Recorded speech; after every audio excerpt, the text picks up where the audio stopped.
अपना मार्गदर्शन व आशीर्वचन प्रदान करें। माननीय प्रधानमंत्री महोदय।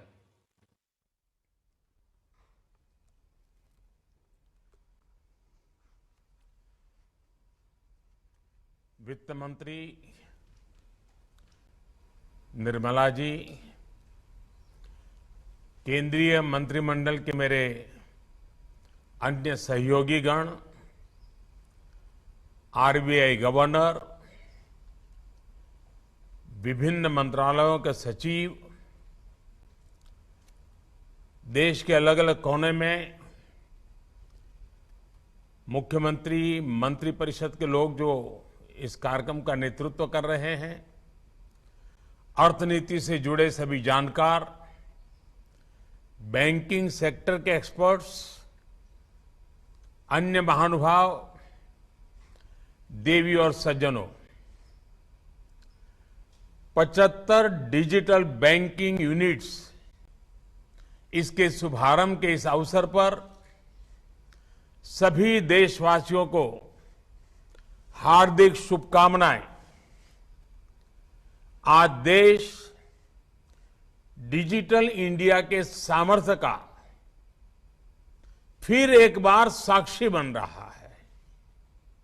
आज 75 डिजिटल बैंकिंग यूनिट्स देश के 75 जिलों में धरातल पर उतर रही है। मैं इस मिशन से जुड़े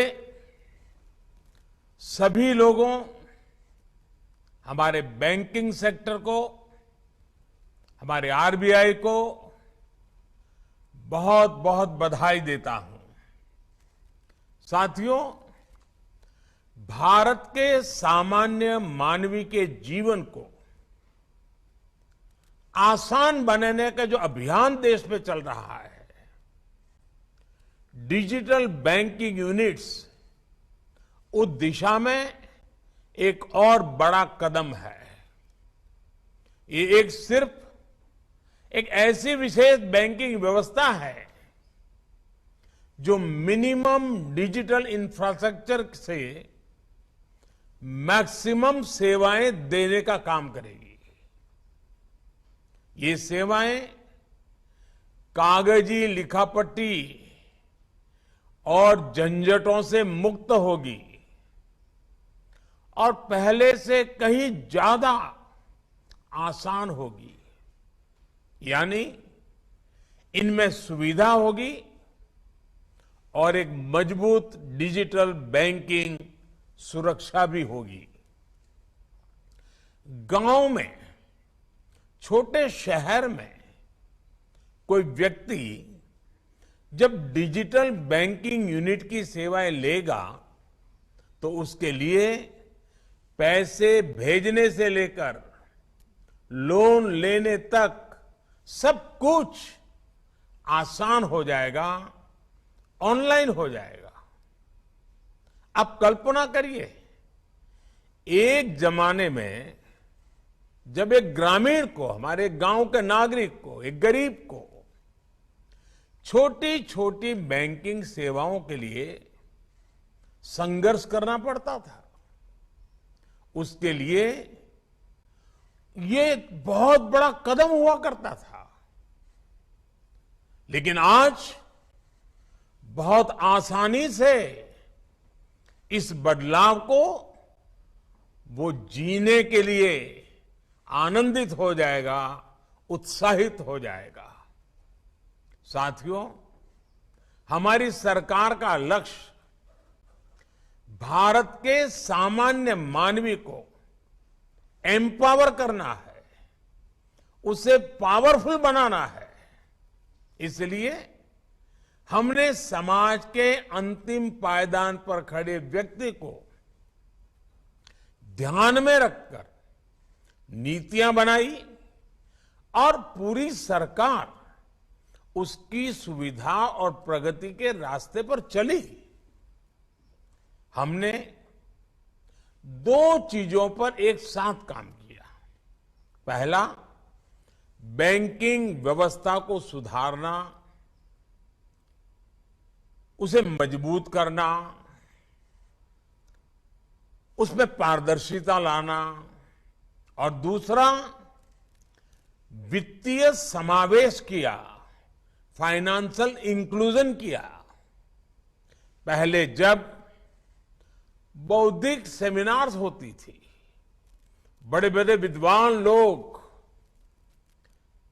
अर्थव्यवस्था की, बैंकिंग व्यवस्था की, गरीबों की चर्चा करते थे, तब स्वाभाविक रीते वित्तीय समावेश की बात होती ही थी।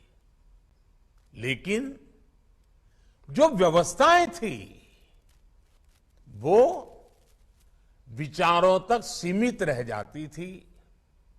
व्यवस्थाएं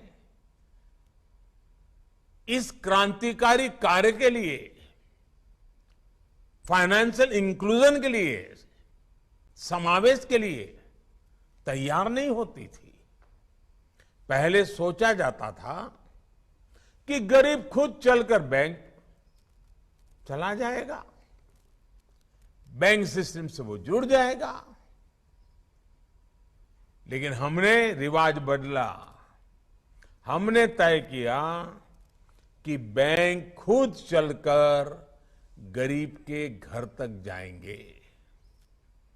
इसके लिए हमें सबसे पहले गरीब और बैंकों के बीच की दूरी कम कर रही थी। हमने फिजिकल दूरी भी कम की और सबसे बड़ा जो रुकावट थी, उस मनोवैज्ञानिक दूरी को भी हमने कम किया। हमने बैंकिंग सेवाओं को दूर सुदूर में, घर घर तक पहुंचाने को सर्वोच्च प्राथमिकता दी। आज भारत के 99% से ज्यादा गांवों में 5 किलोमीटर के भीतर कोई न कोई बैंक ब्रांच, बैंकिंग आउटलेट या बैंकिंग मित्र, बैंकिंग कॉरेस्पॉन्डेंट मौजूद है। इसके अलावा देश में जो पोस्ट ऑफिस का व्यापक नेटवर्क था, आज इंडिया पोस्ट बैंक के जरिए वो भी बैंकिंग की मुख्य धारा का हिस्सा बन चुका है। आज देश में हर 1 लाख वयस्क आबादी पर जितनी बैंक शाखाएं मौजूद हैं, वो जर्मनी, चीन और दक्षिण अफ्रीका से ऐसे देशों से भी ज्यादा है। साथियों, हम सामान्य मानवी के जीवन स्तर को बदलने का संकल्प लेकर के दिन रात मेहनत कर रहे हैं। हमारा संकल्प है व्यवस्थाओं में सुधार का, हमारा संकल्प है पारदर्शिता लाने का, हमारा संकल्प है आखिरी पंक्ति में खड़े व्यक्ति तक पहुंचने का। जब हमने जनधन अकाउंट की मुहिम शुरू की तो कुछ आवाजें उठी कि गरीब बैंक खाते का क्या करेगा। यहां तक कि इस फील्ड के कई एक्सपर्ट भी नहीं समझ पा रहे थे कि इस अभियान का महत्व क्या है। लेकिन बैंक खाते की ताकत क्या होती है, ये आज पूरा देश देख रहा है। मेरा देश का सामान्य से सामान्य नागरिक अनुभव कर रहा है। बैंक और बैंक खातों की वजह से हमने गरीबों को बहुत कम प्रीमियम पर बीमा की सुविधा दी। बैंक खातों की ताकत से जुड़ने के बाद गरीबों को बिना गारंटी लोन मिलने का रास्ता खुल गया। बैंक अकाउंट होने की वजह से गरीब लाभार्थियों तक सब्सिडी का पैसा सीधे उनके खाते में पहुंचा।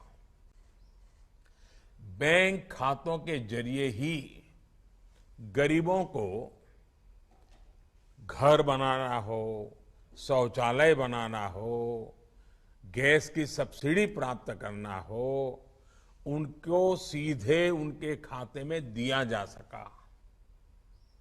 किसानों को भी तमाम सरकारी योजनाओं से मिलने वाली मदद बैंक खातों की वजह से उन तक आसानी से पहुंचाई जा सकी। और जब कोरोना महामारी का दौर आया तब सीधे गरीब के बैंक अकाउंट में, माताओं बहनों के बैंक अकाउंट में सीधा पैसा पहुंचाया गया।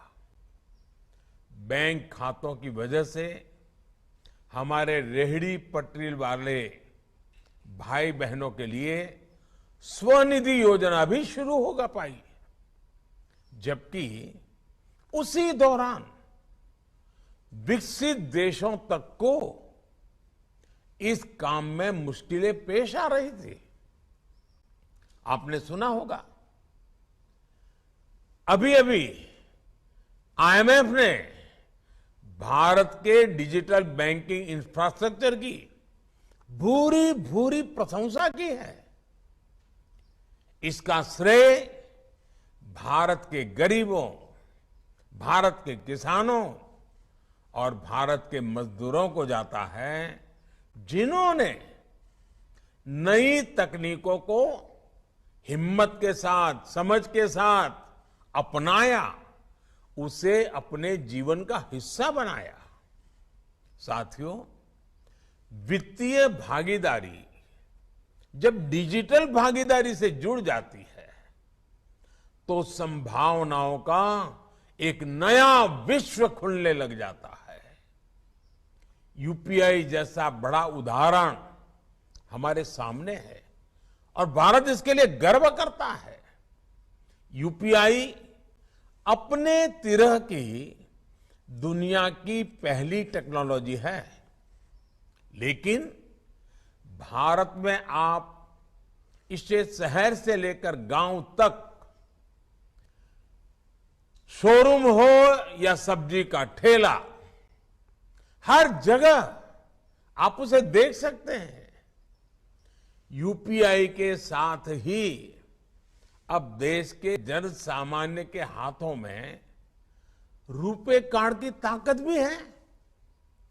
एक समय था जब क्रेडिट या डेबिट कार्ड एक एलिट व्यवस्था मानी जाती है, बड़े समाज के रईसों की व्यवस्था मानी जाती थी। कार्ड भी विदेशी होते थे, उन्हें इस्तेमाल करने वाले भी बहुत गिने चुने लोग होते थे और उनका इस्तेमाल भी वैसी ही चुनिंदा जगहों पर ही होता था।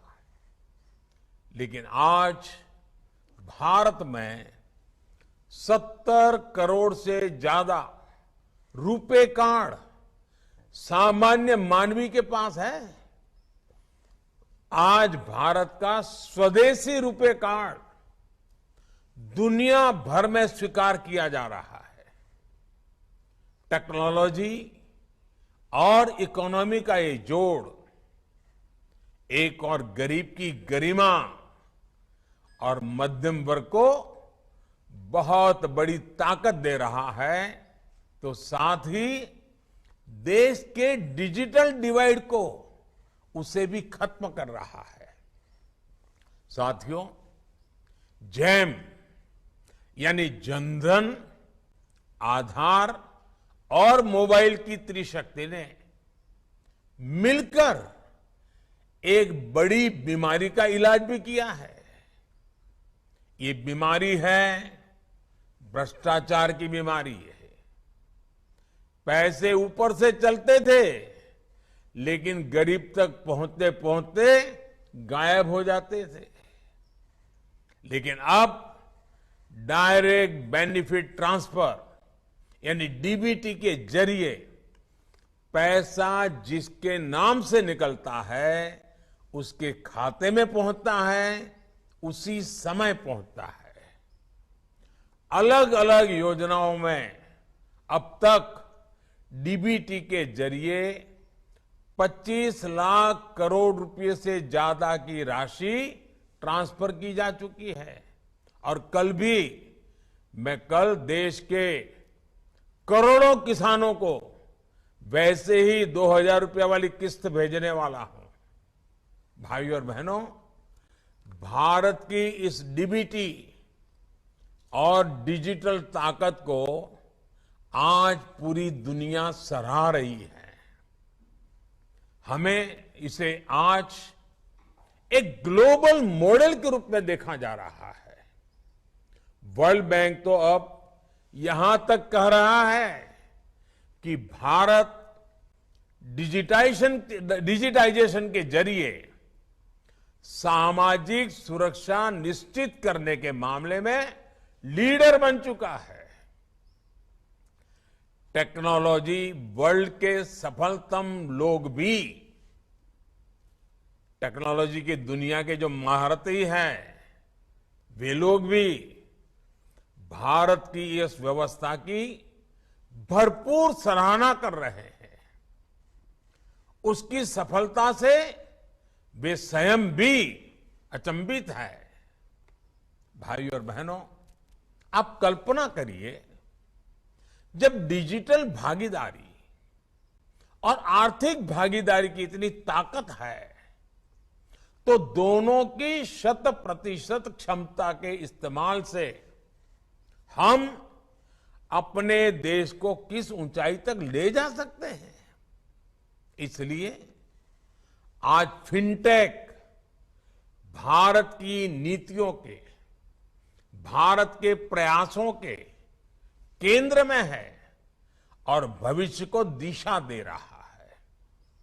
डिजिटल बैंकिंग यूनिट्स फिनटेक के इस सामर्थ्य को नया विस्तार देगी। जनधन खातों ने अगर देश में फाइनेंशियल इंक्लूजन की नींव रखी थी, तो फिनटेक फाइनेंशियल रिवॉल्यूशन का आधार तैयार करेंगे। साथियों, अभी हाल ही में भारत सरकार ने ब्लॉकचेन टेक्नोलॉजी पर आधारित डिजिटल करेंसी शुरू करने की घोषणा भी की है। आने वाले समय में डिजिटल करेंसी हो या आज के समय में डिजिटल ट्रांजैक्शंस, अर्थव्यवस्था के अलावा भी इनसे कई अहम पहलू जुड़े हैं। उदाहरण के तौर पर करेंसी छापने में जो खर्च आता है, देश का वो पैसा बचता है। करेंसी के लिए पेपर और इंक हमें विदेशों से मंगाते हैं। डिजिटल इकोनॉमी के जरिए हम इससे भी बच रहे हैं। ये एक अलग तरह से आत्मनिर्भर भारत में भारत की बैंकिंग सेक्टर का, हमारे आरबीआई का बहुत बड़ा योगदान मैं मानता हूं। साथ ही कागज की खपत कम होने से पर्यावरण को भी एक बड़ा लाभ होगा। साथियों, बैंकिंग आज वित्तीय लेन देन से कहीं आगे बढ़कर गुड गवर्नेंस और बेटर सर्विस डिलीवरी का भी एक माध्यम बन चुकी है। आज इस व्यवस्था ने प्राइवेट सेक्टर और लघु उद्योगों के लिए भी ग्रोथ की असीम संभावनाओं को जन्म दिया है। आज भारत में ऐसा शायद ही कोई क्षेत्र हो जिसमें टेक्नोलॉजी के जरिए प्रोडक्ट और सर्विस डिलीवरी एक नया स्टार्टअप इकोसिस्टम न बन रहा हो। आप देखिए, आज आपको बंगाल से अगर शहद चाहिए हो या असम से आपको बैम्बू प्रोडक्ट की जरूरत हो, अगर आपको केरल से हर्ब चाहिए हो या लोकल रेस्टोरेंट से कोई पसंदीदा चीज खाने के लिए मंगवानी हो, या फिर आपको कानून से जुड़ी सलाह की जरूरत हो, हेल्थ के लिए कोई सलाह की जरूरत है, या गांव में बैठे किसी युवा को शहर के किसी टीचर से क्लास लेनी हो, डिजिटल इंडिया ने वो सब मुमकिन कर दिया है जिसकी हम कुछ साल पहले कल्पना भी नहीं कर सकते थे। साथियों, डिजिटल इकोनॉमी आज हमारी इकोनॉमी भी और हमारे स्टार्टअप वर्ल्ड की भी मेक इन इंडिया और आत्मनिर्भर भारत की बहुत बड़ी ताकत है। आज हमारे छोटे उद्योग, हमारी एमएसएमईज जेम जैसी व्यवस्था के जरिए सरकारी टेंडरों से भी भागीदारी कर रहे हैं। उन्हें व्यापार के नए अवसर मिल रहे हैं। जेम पर अब तक 2.5 लाख करोड़ रुपए के ऑर्डर दिए जा चुके हैं। आप आकलन कर सकते हैं, इससे देश की लोकल इकोनॉमी को वोकल फॉर लोकल के मिशन को कितना बड़ा लाभ हुआ होगा।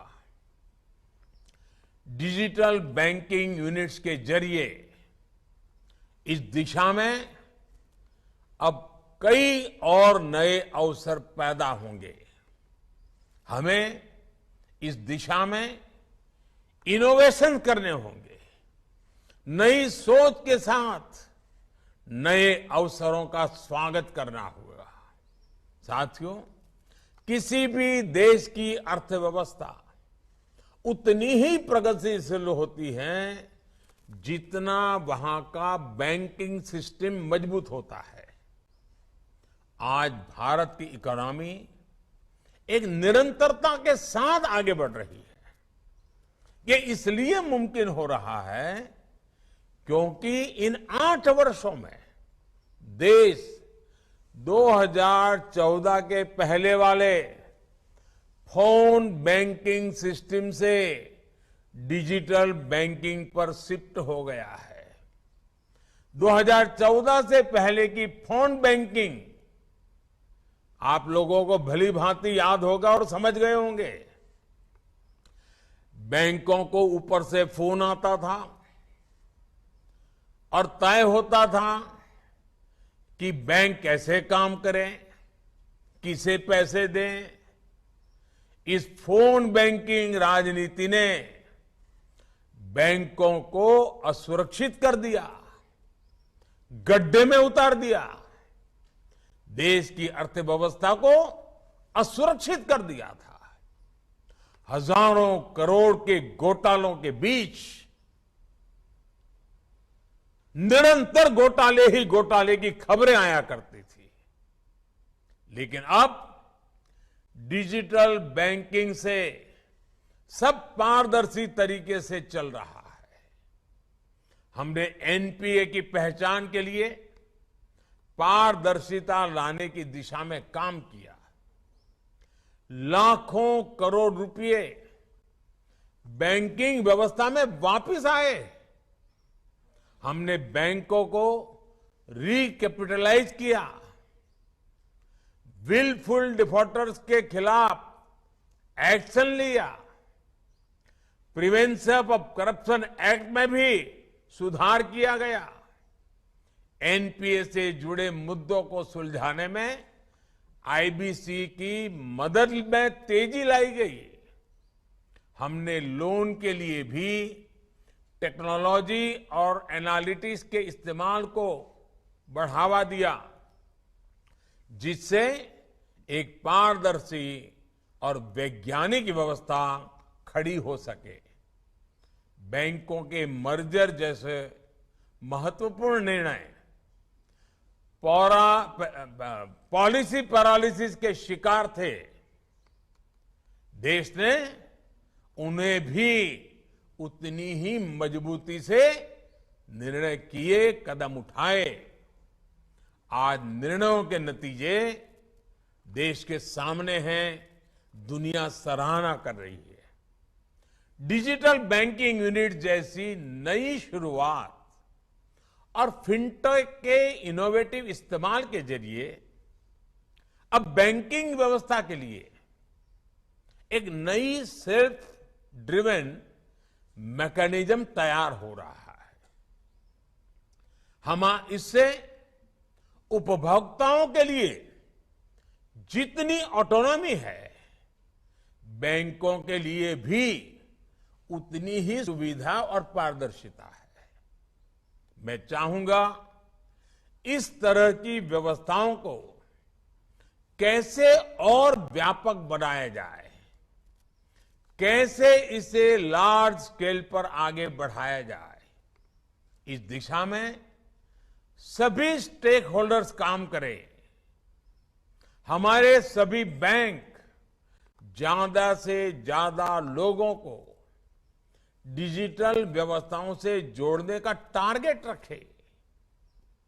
एक आग्रह मैं आपसे करना चाहता हूं, खास करके मेरे बैंकिंग सेक्टर के लोगों से कहना चाहता हूं और बैंकों से जुड़े हुए गांव-गांव फैले हुए छोटे जो कारोबारी है, छोटे व्यापारी है, आप दोनों से मेरा आग्रह है। और जब आजादी का अमृत काल है, मैं आपसे देश के लिए ये आग्रह करके मैं आशा करता हूं कि आप इसको पूरा करेंगे।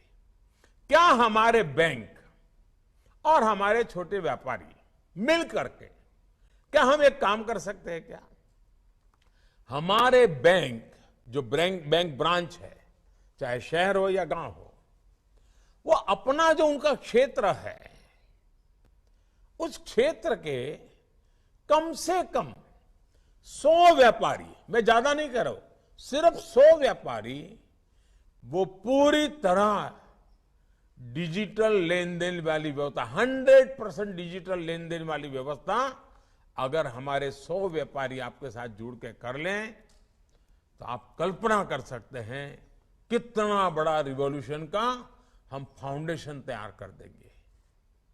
भाइयों बहनों, ये देश के लिए एक बहुत बड़ी शुरुआत हो सकती है। मैं आग्रह कर सकता हूं, इसका लिए कोई कानून नहीं बना सकता, नियम नहीं बना सकता, और जब आप उसका फायदा देखेंगे ना, फिर मुझे दोबारा 100 के 200 करने के लिए किसी को नहीं समझाना पड़ेगा। साथियों, हर एक ब्रांच 100 व्यापारियों को अपने साथ जोड़ने का लक्ष्य रखे। आज जनधन अकाउंट की जो सफलता है ना, उसका मूल कारण बैंक ब्रांच में बैठे हुए हमारे छोटे मोटे जो साथी है, हमारे मुलाजिम है, उन्होंने उस समय जो मेहनत की, गरीब की झोपड़ी तक जाते थे, सैटरडे संडे भी काम करते थे, उसके कारण जनधन सफल हुआ। उस समय जिन जिन बैंक के हमारे साथियों ने जनधन को सफल किया, आज देश उसकी ताकत देख रहा है। अगर आज जो बैंकिंग व्यवस्था को देखते हैं, जो ब्रांच को संभालते हैं, वो अपने क्षेत्र के, अपनी बैंक के कमांड एरिया के 100 व्यापारियों को प्रेरित करें, एजुकेट करें, उनको जोड़ें, आप एक बहुत बड़े रिवॉल्यूशन के नेतृत्व आपके हाथ में होगा। मुझे विश्वास है ये शुरुआत हमारे बैंकिंग सिस्टम और इकोनॉमी को एक ऐसे मुकाम पर ले जाएगा जो फ्यूचर रेडी होगा और ग्लोबल इकोनॉमी को लीड करने की काबिलियत रखेगा। इसी शुभकामनाओं के साथ मैं भारत के वित्त मंत्री, भारत का वित्त मंत्रालय, हमारे आरबीआई गवर्नर, आरबीआई की टीम, हमारे बैंकिंग सेक्टर से जुड़े हुए सभी छोटे मोटे साथी, आज आप सब मेरी तरफ से बहुत बहुत अभिनंदन के अधिकारी हैं, क्योंकि आपने देश को एक बहुत बड़ी सौगात दी है और देश के वासियों को भी इस अनमोल सौगात के लिए, दिवाली के पूर्व इस महत्वपूर्ण सौगात के लिए और आजादी के 75 साल और 75 डिजिटल बैंकिंग यूनिट अपने आप में सुभग संयोग है। बहुत बहुत शुभकामनाएं। बहुत बहुत धन्यवाद।